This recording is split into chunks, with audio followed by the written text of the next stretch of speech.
اعوذ باللہ من الشیطان الرجیم، بسم اللہ الرحمن الرحیم۔ میں موٹیویشنل اسپیکر محمد فیضان علی، اور آج ہم بات کریں گے تھوڑی سی ناکامی اور کامیابی کے بارے میں۔ ہم یہ سوچ لیتے ہیں کہ جو دنیا میں کامیاب انسان ہیں، جو دنیا میں سب سے زیادہ جنہیں ہم کامیاب لوگ کہتے ہیں، شاید انہوں نے کبھی ناکامی کا منہ نہیں دیکھا، شاید وہ کبھی ناکام نہیں ہوئے۔ میرے بھائی، اصل بات یہ ہے کہ سب سے زیادہ کامیاب لوگ ہی سب سے زیادہ ناکامی کا منہ دیکھتے ہیں، کیونکہ جو انسان غلطیاں نہیں کرتا وہ کچھ سیکھتا نہیں، اور جو کچھ نیا سیکھتا نہیں وہ زندگی میں آگے نہیں بڑھتا۔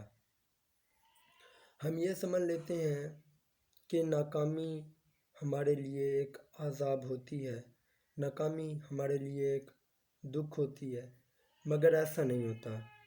دنیا میں چاہے جتنے بھی کامیاب انسان ہیں وہ ناکام ضرور ہوئے ہوتے ہیں، انہیں تکلیف ضرور ملی ہوتی ہے، مگر وہ اس ناکامی کو اپنے لیے بوجھ تصور نہیں کرتے، اس ناکامی کو اپنی زندگی کی حد نہیں بناتے، بلکہ وہ اس ناکامی کو اپنا راستہ بناتے ہیں اور اس ناکامی سے نکل کر کامیابی کی طرف جاتے ہیں۔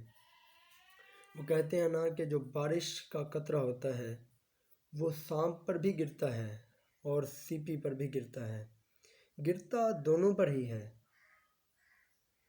بارش دونوں پر ہوتی ہے، سانپ پر بھی اور سیپی پر بھی، مگر جو بارش کا قطرہ سانپ پر گرتا ہے سانپ اسے زہر میں تبدیل کر دیتا ہے، اور جو بارش کا قطرہ سیپی پر گرتا ہے سیپی اسے موتی بنا دیتی ہے۔ اس سے سبق یہ ملتا ہے کہ آپ جب کوشش کریں گے تو آپ ناکام ضرور ہوں گے۔ آپ ایک سٹیپ میں کامیاب ہوئے، آپ اگلے میں ناکام ہوں گے، کیونکہ اللہ پاک نے یہ قانون قدرت بنا دیا ہے کہ آزمائش کے بغیر اچھا وقت آتا ہی نہیں۔ میرے نبی علیہ الصلوۃ والسلام کو بھی فتح مکہ سے پہلے، دین اسلام کا بول بالا ہونے سے پہلے، طائف کے پتھر اور ان کی طرف سے دی گئی تکلیفوں کو جھیلنا پڑا۔ میرے نبی علیہ الصلوۃ والسلام کو تمام نبیوں میں بلند مقام عطا فرمایا اللہ پاک نے، لیکن سب سے زیادہ تکلیفیں بھی نبی علیہ الصلوۃ والسلام کو ہی آئیں۔ جب اللہ پاک نے یہ قانون بنا دیا ہے کہ آزمائش آپ پہ آئے گی، برا وقت آپ پہ آئے گا، تو ہمیں اس سے گھبرانا نہیں چاہیے، ہمیں اسے اپنے لیے زہر نہیں بنانا چاہیے جو ہماری زندگی کو ختم کر دے، بلکہ ہمیں اسے موتی بنانا چاہیے جسے ہم فروخت کر کے اپنی زندگی کو آسان بنا سکیں۔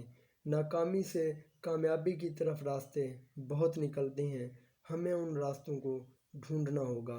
وہ کہتے ہیں نا کہ ملے گی منزل چلو بھٹک کر ہی صحیح، کہ ملے گی منزل چلو بھٹک کر ہی صحیح، گمراہ تو وہ ہیں جو گھر سے نکلے ہی نہیں۔ اللہ حافظ۔